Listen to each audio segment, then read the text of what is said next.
right, everybody. Thank you for being here tonight. I want to welcome everyone that's here in the audience, here participating, and those that are listening online. As always, I ask for you to just check your cell phone and make sure that it is fully on silent. Just take a second, pick it up, double check. Not on vibrate, but on silent. And we ask for your patience and understanding. It's much appreciated as council deliberates on the various agenda items. We do have open public comment at the meeting, and sign-up sheet is up by the podium. This is general public comment. We also do have several specific public hearings. So if you would like to speak to a specific public hearing, there are separate sign-up sheets for those. So just make sure when you're looking at the sheet when you sign up, you know which one you're signing up for. You can sign up for all of them. You can speak at all of them. So, and we encourage public participation, especially in public hearings. So. Acknowledgement of the staff work. We just want to thank them for their preparation. Their insights are invaluable to the topics of town business. We couldn't do what we do without what they do, and appreciate our town manager. Natasha Tucker's at a conference, VLGMA, is that right? The Virginia League of Government Conference. And so with us tonight we have Kyler, who's our assistant town manager.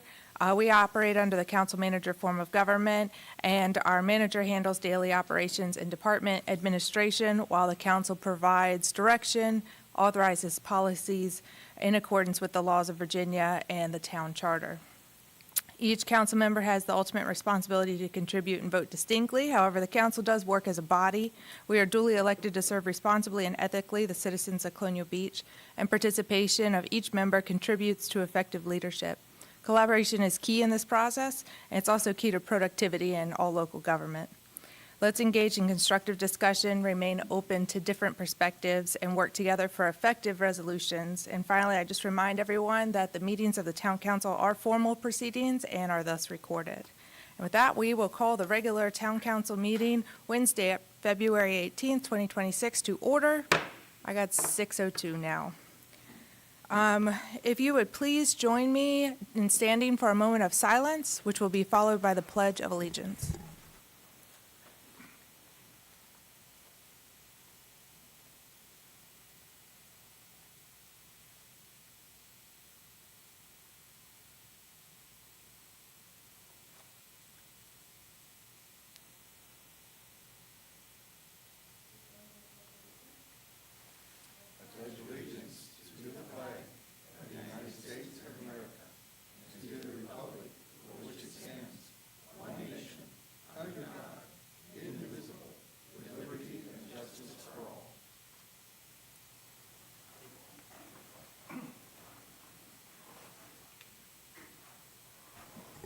Our roll call members, all members are present tonight. We don't have any additions to the agenda. Is there a motion to approve the agenda as written? So moved. All right, we're Second. on the motions and the seconds tonight. All in favor, say aye. Aye. Aye. Any opposed? Okay. All right, next up is our consent agenda. This is, involves the amendments and appropriations from the capital funds to general funds for the items that we discussed at the last meeting. Is there a motion for the consent agenda? So moved. Is there a second? Second. Man, y'all trying to rock it tonight. Okay. Is there any discussion on the consent agenda? Yes, Yes. Mr. Williams? Personally, I know we've had a number of discussions about these purchases, and last week we decided to cash fund versus financing. But today I was asking, of course, town manager was gone, so I asked the assistant town manager. I know it was short turnaround, but I asked quite a while back as well if we could get more details on when we're making big decisions like this. This was quite a while back, and here we are voting on $600,000 or $570,000 worth of purchases with no like estimates, no information like how much does the trash truck cost? Are we just guessing? 300,000 is a very round number. And working in the world of government finance, I know that anytime you have a round number like that, it's usually kind of a red flag that we don't really know. how much. And so I'm concerned, like, will we vote to, say, spend 300,000 on trash truck and later come back with a request for another 100,000 because we didn't really have an accurate estimate at the time? So that's, I want to support voting for these. I just have some concerns. I don't know if anybody else has any concerns about that or not. Sure, Tom? And so I see Mr. Williams' point on this. I saw your email earlier, and it got me to thinking about it. And I think the problem here is a little bit of a chicken and the egg, right? So we put something on the CIP maybe 2 years ago for the trash truck, and it probably was around about $300,000 is our best guess right now. We're not going to do a bunch of due diligence. We have no idea when it's going to get funded or if it's going to get funded, right? And now it's gotten funded, and we're using what was a planning number as a budget number, as a hard budget number, right? And I think that's the disconnect here. What Lisa and I were talking about just before the meeting was, could we make a tweak to these resolutions to say, we'll fund one trash truck, not to exceed $300,000, right? So with the expectation that the staff would do all in their power to sort of get the best price they could for the taxpayers, we would set the limit at the CIP number of $300,000. And then, but the transfer to the general fund would be for the actual purchase amount, which we would have authorized to be no more than 300,000, but, maybe it'll be 280, right? I think that sort of helps get us sort of past using a planning number from the CIP as a budget number, a hard budget number. That's kind of the disconnect I think we have. I don't think there's any bad intent by anybody. It's just we haven't got a quote yet because we, being the staff, haven't got a quote yet because you, the council, have not told us we could buy it yet. Now we've told you can buy it, and we're arguing about the number, and they haven't gotten a price because we're just at the point where we've authorized the purchase, right? So it's a process problem, I think. I think all that makes sense. I think when we do transfer the funds from the CIP fund to the general fund, it is an authorization up to that number by default because we have only authorized that amount of money to be transferred. And the money that is not spent out of that then becomes a surplus fund at the end of the year reconcile, which goes back to the CIP fund. So it sort of inherently does do that. Does it? Well, it seems transfers a- into the general fund, but Yeah. is allocated specifically to those line items, so they can't spend it for anything other than what we've authorized it for. Yeah, so we're So it does it by default, but you're right with the chicken and the egg concept. They can't go out and go get a purchase order for them unless we've authorized them to actually purchase it, so. They can't go and get a quote for a trash truck, like a, I I think they think do most do companies that. will give you a quote if you ask them, say, hey, I'm thinking about buying this, can you tell me what the price is? And then you shop around to your best 3 locations, and, like, for a plow truck, for example, that I'm would pretty be a sure that pretty Chris easy- did do Yeah. that, and the point was that the reason why we had to do it as fast is because we can put a deposit down. We won't pay the full $300,000, but what you do is you put a deposit down, and the truck won't be ready for another 2 years. They got to build it, right? Unless they have one available. That's typically how the government pieces of that work is we have to put a deposit down and they build it, just like our fire trucks or rescue squads prior to, that they would order those, and then 2 years down the road, we would get the new truck. And that's when you pay the rest of the financing. Am I correct on that, Lisa? I do know at this point that $300,000 was a quote to put a deposit down and have them get us a truck ready, and it was going to be 2 years. I know that Chris has been working on finding a trash truck that's available now, so it may not be $300,000. He is looking into finding one that's actually ready now. I think he might have found one, but if he doesn't, it's like a $50,000 deposit, and then they'll get it to us as soon as they can. But when this is authorized in a transfer, that money can't be used for any other item unless it Correct. comes back to us, so. by Correct, but it default, doesn't, the- if we don't have a surplus at the end of the year, then Right. it doesn't go back to CIP. So I think what the concern is we transfer 300,000 into the general fund and we spend 280.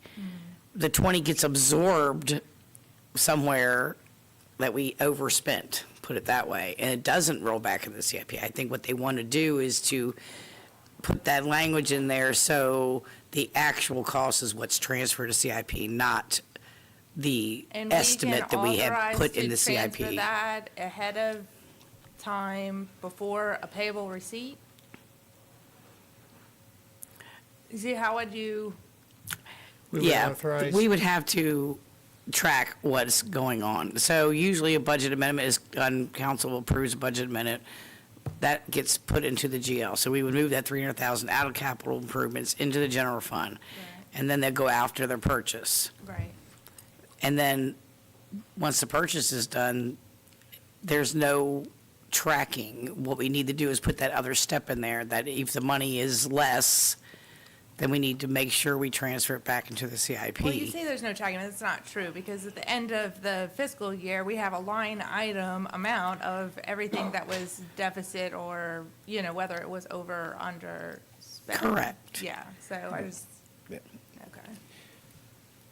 Yes, Mr. Wood?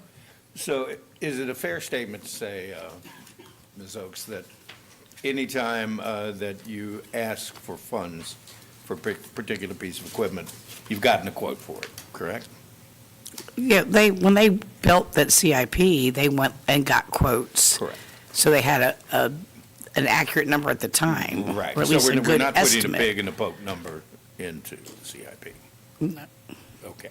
And so consequently, the only thing that we're really talking about is, under our hypothetical here, how do you track the 20 grand, right?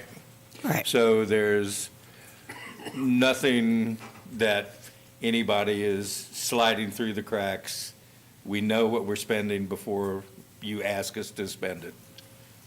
We have our best estimate at the time, correct? That's right. Okay. That's so where that number came from, is the best estimate at the What I time. would say is, I wish that we would put a little more faith in the staff, quite honestly, as opposed to assuming that they're not doing their job, but thank you, I appreciate that.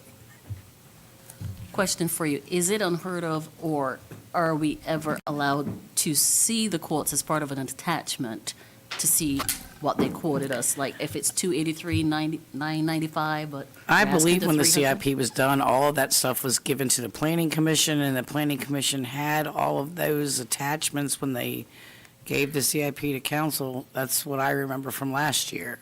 Okay.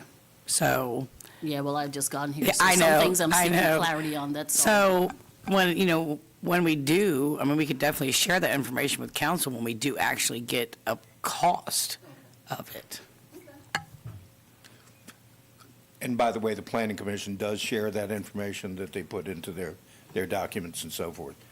It's not spoon-fed to council, but you can access the documents online that go through the planning commission, and that'll be able to get you the information you need. Okay, did I see anybody else over here? Okay, Mr. Williams? Yeah, I just want to clarify, I'm not accusing the town staff of not doing their due diligence. It's just, we have the purse strings, we're the council, we vote to spend the money. And so, to do our due diligence, I think it would be nice if we had the quotes in front of us 2 years later. If the CIP started 2 years ago, we're talking 2 years later, it would be nice to see, especially brand-new members, to see the quotes. That's all. That's all I'm saying. And again, those And are in the thank you. planning commission documents. 2 years ago. Okay. The motion on the floor is to approve the appropriation in order for these things to get fulfilled within this fiscal year. So I just want to go back to the actual action on the floor right now. So are we ready for a vote on that? Okay. Do I need to do a roll call vote? Why don't I do that, just in case? Grand staff? I vote aye, since we've already discussed this in our February 4th, and I vote Okay. aye. Sanford? Aye. Allison? Aye. Wood? Aye. Larson? Aye. Williams? Aye. And I vote aye. Oh, man, I could have done it consent. Okay. All right. Next up is our council member liaison and commission reports. And I will start with Mr. Wood on your side. Is that okay? Okey-doke. Let's see, to keep from, tighten this up as much as we can, most of the things with Parks and Rec are going to take place at the community center, and I'll point out the exceptions. The functional fitness class on Tuesday, the yoga class on Friday, the community board game night is every second Tuesday, and then the coffee walks are every second Friday, starting at the Buzz, and the Sip and Stroll is second Friday art walks from 6 to 9. In regard to the Planning Commission, permits issued. There are 11 issued in January, 3 short-term rentals, 2 accessory structures, 2 tree removals, 1 demolition, 3 single-family dwellings. The average days from application to permit is 16, well done, and walk-in customers 75. The Planning Commission meeting was on February 12th. They held a public hearing for the CIP and recommended approval to the town council with a few revisions. They reviewed the annual report, which has been forwarded to council for informational purposes, and they reviewed the 2026 plan, discussed committees and plans for the 2026 comprehensive plan. Good evening, everybody. As far as the schools go, we had a school board meeting a week ago, I believe, and I was negligent. I wasn't there because I got a cool birthday present for my wife when we were out of the country on a quick little vacation. So apologies, Dr. Addo and the rest of the school board. I'll be more present going forward. So I don't have much to report on that because I wasn't there. If any of the other council members were, I'd be happy to have you chime in on your reports with what you know. Otherwise, we'll lean on Dr. Addo's report later in the meeting. As far as finance goes, both the real estate and personal property tax delinquent notices have gone out. They went out last month. Those are due by the end of this month, the 28th. If you want to avoid any additional collections fees and DMV actions in the case of personal property. Business license renewals are going to be mailed out in March and will be due on May the 1st. And that's it for me. All right. Mr. Williams?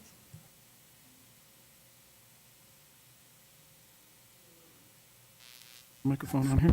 So for public safety, just a few updates. The police department would like to remind everyone to please be sure to remove your valuables from your cars or store them in an area where they can't be seen from outside vehicles. Also, please be sure to secure your car windows and doors and lock before you leave your vehicle.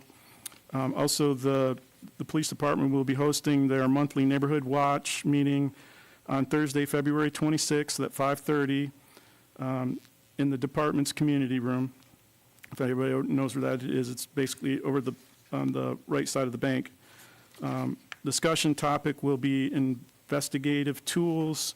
Everyone is welcome to attend. Hope to see you all there. Let's see, just a couple other things. In my one-on-one meeting with the town manager and the police chief, we discussed a couple things. Crossing guards, one of the items that's I brought up previously, and they mentioned how it was, I already said this last meeting, but they told me how much a crossing guard is approximately, I believe it's around $24,000 a year. It is the school's responsibility, but the town does have the ability to help out with that if they choose to. There's 2 police department vacancies for officers. It can be a trained officer or a new recruit. I asked about the school resource officer because that's been brought up in the past, and there is currently a school resource officer at the school.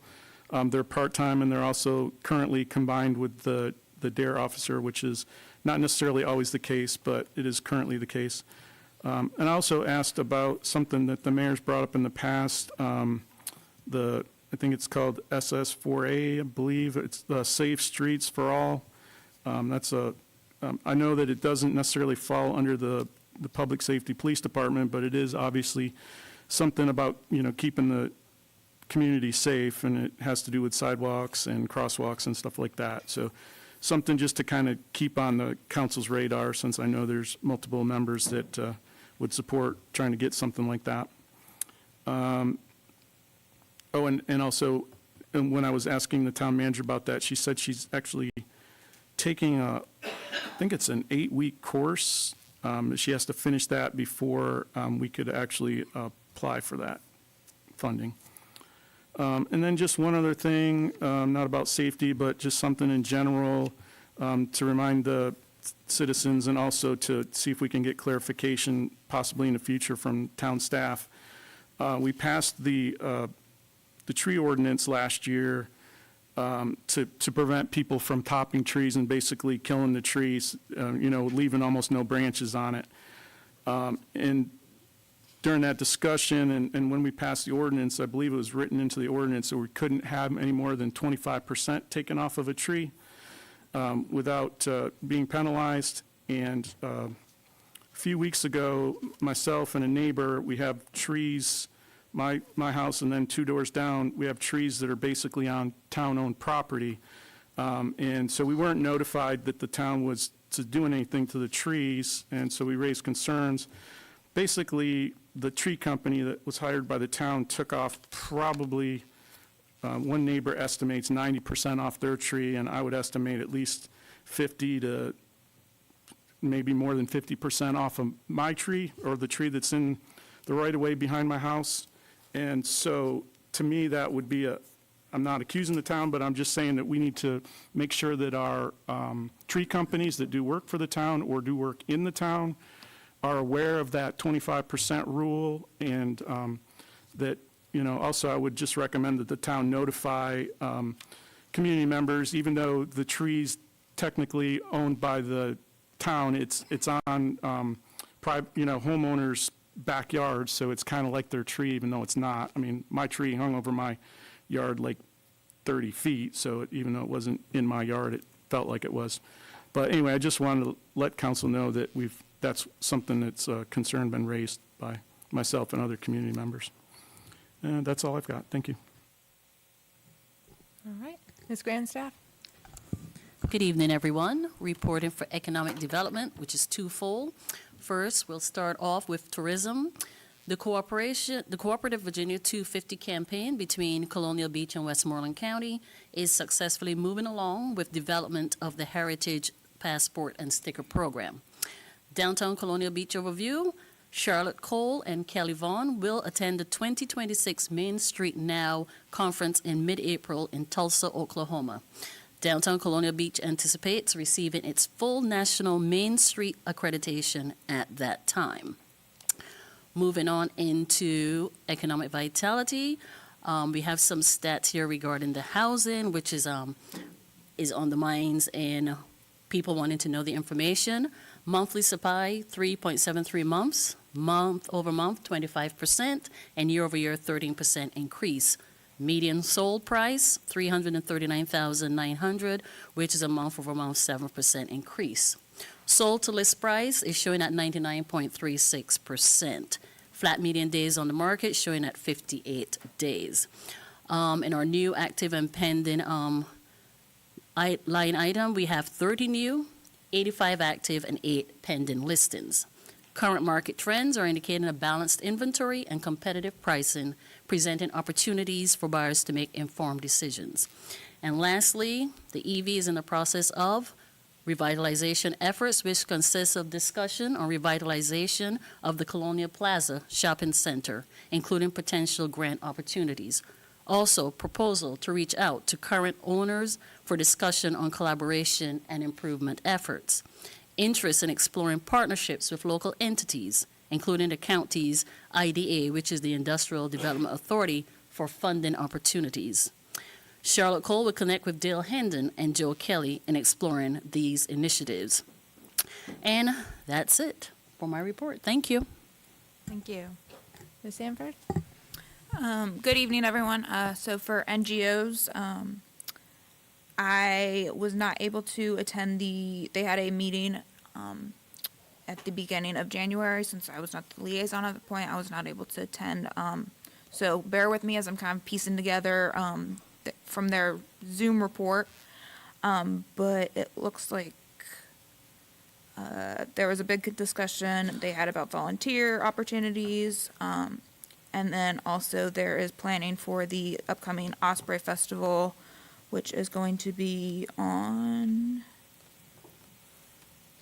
April 11th. And then also I know that they wanted, oops, hold on. Let me see if I can find the date again. There is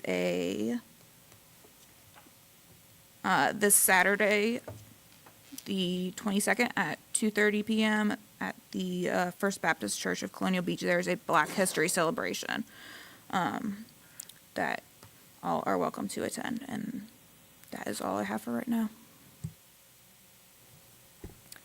Thank you. Mr. Allison? Good evening, everyone. Public Works Liaison. We'll start off with the infrastructure and utilities.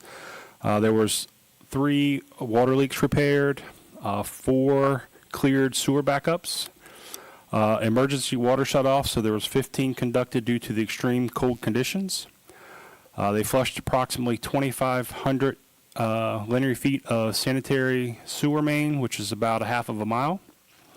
Responded to low water pressure issues throughout town caused by frozen and broken private water lines under homes during the cold weather that we experienced. Moving on to the wastewater treatment plant, they continue the maintenance and operations support for them. For streets, they continued the snow and ice removal operations throughout town, including parking lot, sidewalks, and public spaces. Thank goodness we got a little bit of warm weather, and most of that's going away now, except for the big piles. Equipment and fleet, they continue maintenance on the trucks, and service and maintain the snow plows and spreaders to ensure optimal operation just in case we do get another little spurt of snow. So that's all I have. I'm gonna knock on wood for that. No more snow. I'm done. Done with the ice, done with the snow. 60 degrees and up, guys, from here on out. All right, I just have a couple things. The Comrel Executive Council met today.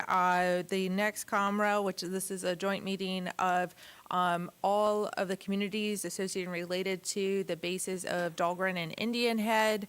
That next meeting will be March 18th, hosted by Indian Head. And council members are always invited to attend that. If you'd like to make the trek to Indian Head, you get to hear a little bit about what's happening on the other side of the river and also what our partnerships with the military bases are doing. That starts at 8:30 in the morning that day.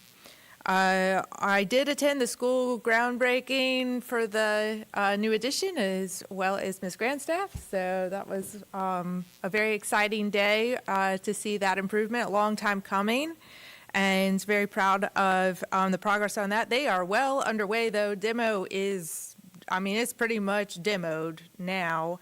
I think you're going to be pleasantly surprised by the transformation that the front of the school is going to have out of this. It is going to improve functionality.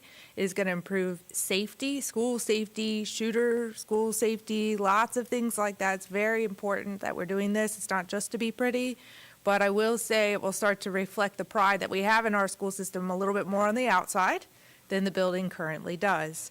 Also, we did a groundbreaking of Azalea Park, but it is also pretty far underway and pretty quickly moving along. So if you've driven by there, the equipment is in, they're still working on it. We still ask that people do not go over there yet until it is completely done, because there are a lot of safety features and things you've got to finish out before we will open it, but we will have a ribbon cutting ceremony in the near future so that you can, you know, and say it's fully open. So don't go over while it's a construction site, but it's looking good. And lastly, I just wanted to let council members know that if you are interested, the Virginia Municipal League is hosting a small towns conference. This is particularly interesting to communities like Colonial Beach because us small towns are a little bit different than everybody else. We're special. We know it. We like to think we're special, but we all struggle really with the same things more than you think. So this conference is May 13th to 15th, hosted by VML, and it is hosted in Chincoteague this year. And I thought that was particularly important because as a coastal beach town, These are not always hosted in a so kind coastal beach town as Chincoteague. So I just wanted to put that on people's radar. If you're available to go to that, I think it would be very good to bring back information from that and participate. And that's all I have. And we have, I'm sure, a robust town manager update. Hopefully I didn't steal your thunder with the Azalea Park. I'm sure maybe you have a picture. My kid ate the dust in the church parking lot the day before we took the picture. So I'm just apologize right now for the fact he looks like he got in a fight. He got in a fight with the asphalt. Anyway, just let you know. You ready for me? Yeah, you gonna zoom in on him now after All I said right. that? Well, very good. Well, I appreciate you having me. I'm glad I can fill in for Natasha while she's away, hopefully getting some great education, maybe some new ideas for the town. Today I have a number of updates I'd like to give, but I'd like to start with some of our reports from staff members and our members over at IES. So if we can have John Simmons at Bowden start us off, please. Good afternoon, everyone. Can you hear me? So definitely a difficult month at the wastewater treatment plant with all of the weather and the rigid cold. So I'll start off with the first page here. We'll go to the second page, please. You know, you can see there that the daily flows have dropped off tremendously, as we've discussed previously, you know, for the winter season. We were excited to be getting into the warm weather and getting our flow back to get some more food in for this plant for sure. Page 3, please. So one thing that we've been experiencing at the end of January with the cold, we do have some ammonia issues, elevated ammonia. You can kind of see there where it trended up very drastically after the 25th. We had some frozen pipes. I mean, if you name it, to deal with cold weather, we've had it. You know, the plant is above ground, you know, and it's definitely, all the pipes and things are exposed. So it's definitely been a struggle there, keeping things thawed out and flow moving. We have, that was kind of the beginning of the ammonia issue. It wasn't much really at the end of January. And I don't like to mix the months up, but just to go ahead and let you know that we are still experiencing some nitrification issues into February. We are well on our way to getting that under control, and we expect very shortly for that to be back into compliance. But the cold weather definitely causes problems with treatment. And you can see there at the bottom of that page, that's a statement that was provided to DEQ at the end of the month that goes along with the report to let them know why we're experiencing elevated sample results. I've also been in contact with DEQ, and they're closely monitoring, you know, we're providing updates to them. Next page, please. All of the results there are in line, nothing unusual. You know, we're still able to disinfect the water. The water's still going out clear. You know, we just have elevated ammonia results due to the inhibited nitrification going down to the phosphorus and nitrogen. That's all within line. Nitrogen's a little higher than what it was the month before, but that's also due to the extreme cold. And that really concludes the report. And I'm sure if anyone has any questions about it, well, I could be glad to answer. I see Mr. Wood's hand up. Go ahead, sir. Hey, John, thanks for all the hard work. I know it's got to have been miserable. It's been tough. One of the things I'm going to ask you to do is put on your, look in your crystal ball here, because as we all know, there was a tremendous accident further upriver. And I'm wondering, these three things, do we expect it to affect us at any point? If so, what can we do to counteract it? Or do we have a way to just completely do away with any dangers from it? You know, I'm going to start that off really with the best solution for pollution is dilution, you know, and between here and there is an awful lot of water. And I know it was a big spill, but in the scheme of things, that river produces 6 to 7 billion gallons of water flow a day. You know, that's over 70 miles up the river that they're having problems. I've been keeping up with all of the notices and the sample results and such. most of it is at the National Harbor and up. They are seeing some elevated E. coli numbers and different organisms in the water that you really don't want there. But as far as making it all the way to Colonial Beach, it's going to be difficult, because really the thing that's going to clean or disinfect that is the UV from the sun. That's the best disinfection that you have. So as the summer gets here, the warmer weather, I believe that we're not going to see much of it here. And if you do, there's really nothing you can do about it. You have to keep up with the advisories and inform the public, when the water is unsafe to use recreationally. But at this time, I don't really see any concern with it making it this far down, as long as they get this under control, Do you think this is a case study of why it was such a good idea to retain you guys? Oh, absolutely, because when you have problems like that, not one person can solve that. That takes a team. And even the problems that we've had experiencing here at this level, it's minimal to compare to what happened in D.C., but we've had to pull in environmental scientists, microbiologists. We have our entire team fighting the issues that we're having just from the cold weather. So I could only imagine, the team that they've got together up in D.C. fixing that. And I've been watching the news releases and stuff. They're really doing what they can. It's a little late to the game. They should have been on that a lot sooner. But they really are doing everything they can do. And there's just nothing that we can do this far downstream. We can't clean that water up. All we can do is communicate to the public what the advisories are. That's really all we can do. Thank you, John. Yes, sir. Any other questions? Nope. Kyler, I think we'll keep going. Thank you, John. Thank you. All right. Next, we will have a annual Planning Commissioner report from Angela Lawrence.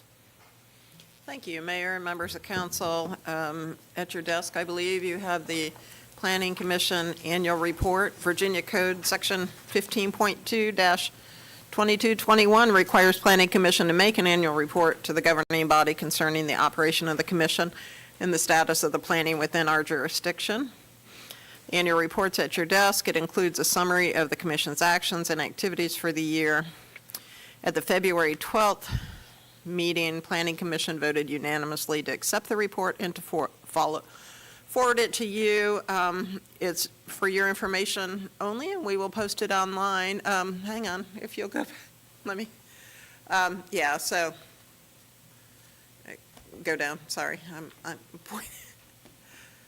So the report includes some information about our members and the responsibilities of Planning Commission. We had some changes, as you know, in Planning Commission this year, so we've designated when people left and when people came on, and then keep going. And the responsibility straight out of our code. We did have the meeting summary so that somebody can quickly just look and see what we did every month. You can keep going. We summarized it there, but then the next page is a month to month. So anybody can look and see when we did what, and then keep going. There's a page on the outreach that we did. The two major projects this year were the parking, as you know, which has been hanging around for a while and finally got approved, and then the, what was the one above that? The floor area ratio that y'all did. Those two included extra public outreach and involvement before they were approved. So special thanks to Darla. We put this report together. I was only here for a few months, but we did work with that. And then the next page is just a little more detail about the 6 zoning ordinance amendments that we did this year. Keep going. And then just some other highlights, including the CIP. As you know, I think 2 years ago, the work plan was instituted with Planning Commission, and that continues.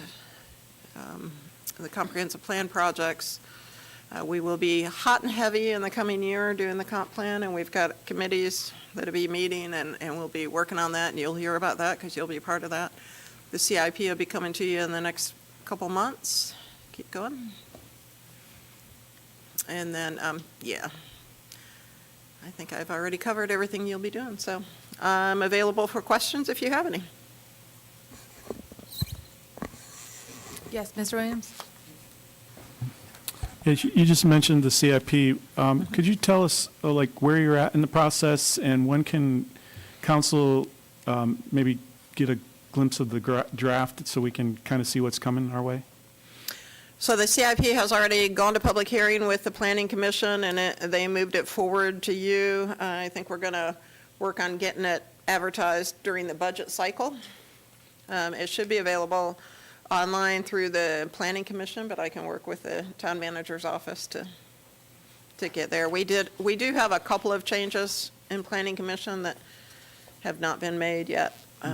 Most of them are minor, and then we had a new item to add that will get added before it comes to council with that notation. Okay. And I guess they're working on their work plan now? That's what's going to be coming up for the next year? They reviewed it, that's right. They reviewed the work plan at this month, meeting in February, just because January meeting lasted long, so they deferred it. But that's a ever-evolving document. We're going to be working on that as the committees form and we know a little bit more. I'll be working with the person who's heading up from the commission, the comp plan, Ms. Luna. We're meeting tomorrow and we'll come up with a better schedule for the month-to-month for the comp plan. Okay. So they're going to start on the revisions, the updates for that Yes. soon? Okay. Pretty quickly. And I guess we can go online and look to see what's on their draft work plan so we can get an idea if there's anything council might want to Yeah, it was in the request. planning commission packet for January and February, but it'll be, like I say, it's an ever-evolving document. Okay. Thank you. I think there's some interest in maybe last time we updated the comp plan, doing a joint session with the commission and the council ahead of them going through to final. If there's interest in doing that, I think it's a good idea. I imagine the comp plan probably won't come up in our cycle, though, until we are past budget season. I just can't foresee in our, calendar. So I'm just kind of putting that out there for radar, for town managers tracking it, Angela's tracking it. I just want to make sure council may be tracking it too. So once we get past budget season, we'll also be in, have some collaborative work on the comp plan. Cool. Thank you very much. Thank you. Thank you, Angela. Next, we're going to have an update from our Chief of Police. Madam Mayor, members of council, I recently met with the Northumberland Commonwealth Attorney, Ms. Jane Wrightson, and the Virginia State Police Bureau of Criminal Investigation Special Agent that was in charge of the use of force investigation. Ms. Wrightson found that there was no probable cause to seek criminal charges against the officers and recommended that the criminal investigation be closed. Ms. Wrightson concluded that there was no evidence that the force that was used by the officer was directed other than toward obtaining control of the subject, and there was no evidence of any racial bias on the part of the officers during the incident. Ms. Wrightson's conclusions were reached after a very comprehensive review of the documents and materials provided to her by the Virginia State Police Special Agent. The police department will now conduct a full and comprehensive internal review to determine if any of the officers' conduct violated any policies or procedures. Any violation of our policies or procedures will be addressed appropriately. We have engaged an outside consultant to assist us in this investigation to ensure a fair and impartial review of the facts of this case. As I have indicated previously, I can assure council and the community that our goal is to fully and fairly investigate this matter and arrive at a just conclusion. We thank the council and the community for your continued patience as we move forward in this process. Thank you. Thank you for that update. I look forward to further updates. All right, and now it's my turn. Oh, that looks so nice and warm I was going to and say, sunny. we talked about and- cold, and I hope this picture gives you a glimpse of what's to come, right? I see We're waiting it. for that warm weather. So today I want to give a few updates on a few projects that are going on. So the first one, if we can get to the next slide, is going to be the water meter system. There's a lot of conversations going on about what's going on with this, so here's some details for you. Since the last time we spoke about this project, 14 new repeaters have been installed, including one new collector. As far as the system performance goes, we have about 1,200 non-communicating meters remaining that need to be changed out. 2,300 were originally installed. Right now, our read rate is 46%, which is an increase from 10%. Our goal at the end of this is to be 98%. You'll never have that perfect 100% reading, but 98% will get us into that great threshold where we can actively read most of the meters. As far as the replacement plan goes, we are replacing all the defective meters that fall underneath the 10-year warranty. So those will all be replaced, so we won't lose out on that warranty deal that we had. We are currently replacing approximately 250 meters per month. That ebbs and flows, obviously, with what's going on in Public Works. And our estimation is that we will have this figured out and completed by the end of 2026. Thereafter, we can then discuss reviewing kind of the numbers that we're getting as we start to read, as the numbers come in, what are people actually using, what's the average, and then we can go from there on what does the council want to do with that information. Next, North Beach Shoreline Project. The last time we met, or I guess a month ago, Natasha, the town manager, spoke about where we were in the process. We had closed the RFP portion. We had received 8 responses, if you will. Since that time, we've now interviewed 5 of the 8, the 5 that we thought were the best fitting. And of those 5, we decided to go with an organization called Kimley Horn and Associates for a number of reasons. One, their qualifications and their organization of staff is incredible. Their experience with erosion control activities is excellent. Their capacity to handle our project, the quality of their past performances, and they have an immense experience with the Community Flood Preparedness Fund, which is important because as we get the knowledge from this part of the engineering servicing, if you will, we're going to go back and try to get another grant money to pay for the actual project. And because they've already done these types of grants, they know what needs to go into those publications. They can actively help us hopefully secure extra funding for the construction phase. And so next steps are going to be finalizing the project scope of work. What exactly do we want to see? Is it just the erosion control? Is it the boardwalk? What are we looking at specifically? We will also work with the residents in that area who live right there along the boardwalk, and then we will get a contract which will obviously come before you for final approval. Next project, and the mayor, you did kind of give this away a little bit. We have the Azalea Cove Park project.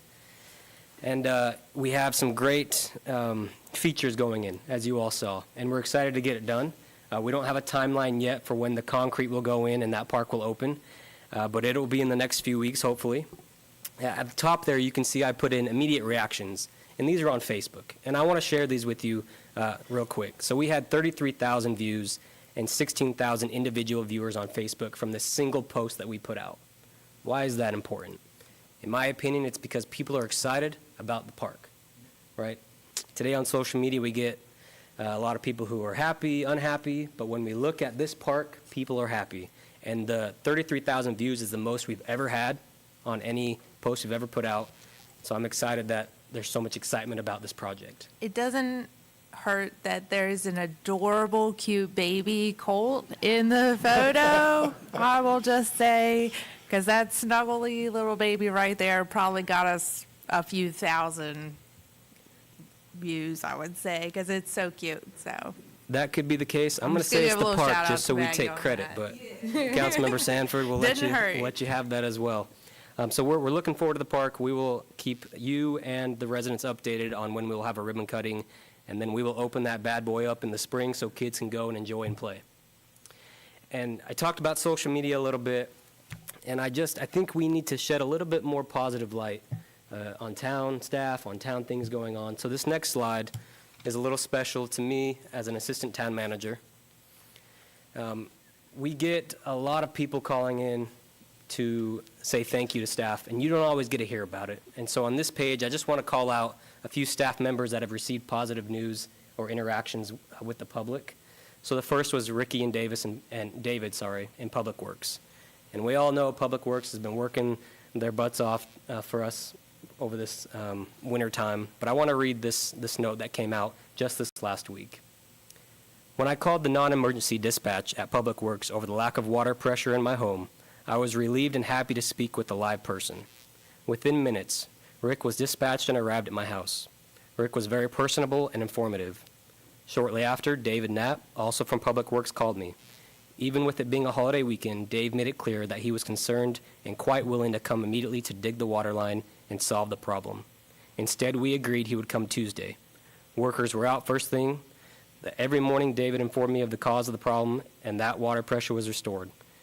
David kept in good communication with me, and his service was prompt, caring, and efficient. Thank you, Public Works. The next one I want to read is from our own Terry Henderson in Finance. And a lot of you may not have many interactions with Terry, but she is just the most positive person in our office, always smiling. And she got this comment this week: "Thank you so much for being a pleasant person to communicate with. You certainly made me smile with your pleasantness." And that's from a basic phone call with a contractor, just an everyday thing she does. The next one is just about the park, the new one at Azalea, and it's the quote is, "So excited for all the kids in the meadows to have a place other than the streets to play. Thank you all to who worked to make this happen.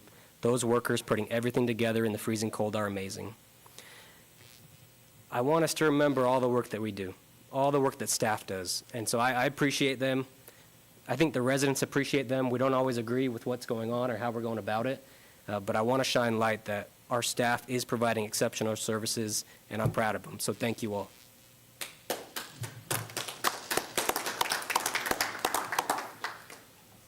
And that is my report for this month. As a nice to end on such a proud moment. Okay, are there any questions? All right, we will keep moving forward. Thank you. Next up, Supervisor Trivett.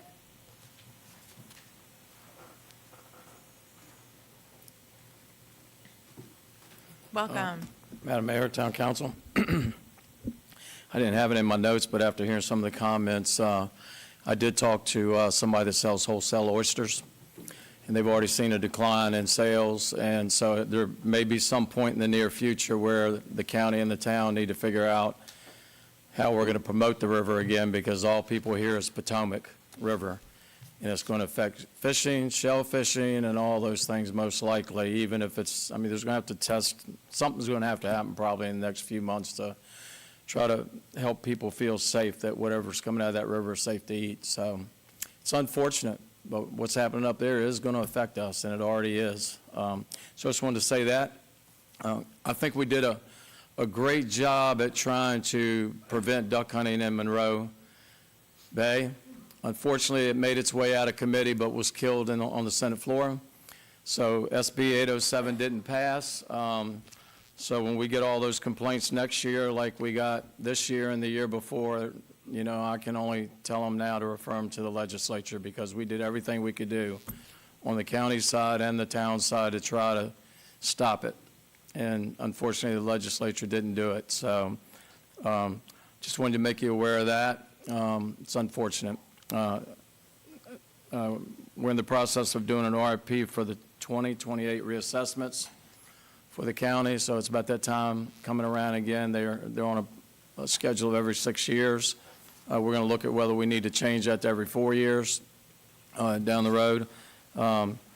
Washington's birthplace is also doing a celebration. I didn't find out about the event on Jackson Street until yesterday at the First Baptist Church. I was invited to come to that, but I'm going to be the guest speaker at Washington's birthplace on the 22nd, and there's going to be a cake cutting and them celebrating the 250th and things relating to that there. So they're going to have a lot of great events that start at 10 o'clock in the morning and go to like 5 in the evening. So, and it's free to the public.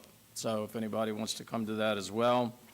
So unless there's any questions for me, I'm short and sweet tonight, I think, unless somebody up there wants to get it rolling. So. Mr. Williams?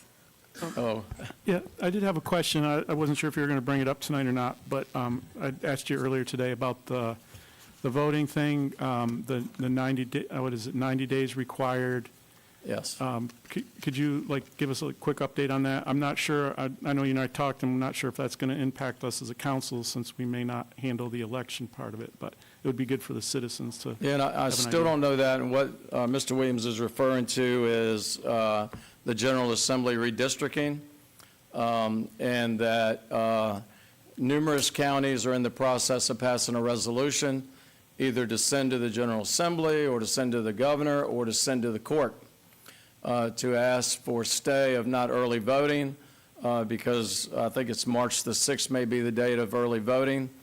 That will already be on the ballot before April the 16th, which is basically what they're saying is that is in violation of the Constitution. The county will probably take that up on Monday. We've been in conversation with our county attorney, determine what we should do and what stance we should take, because it's kind of all over the place to where what people think should happen to try to let those in Richmond know that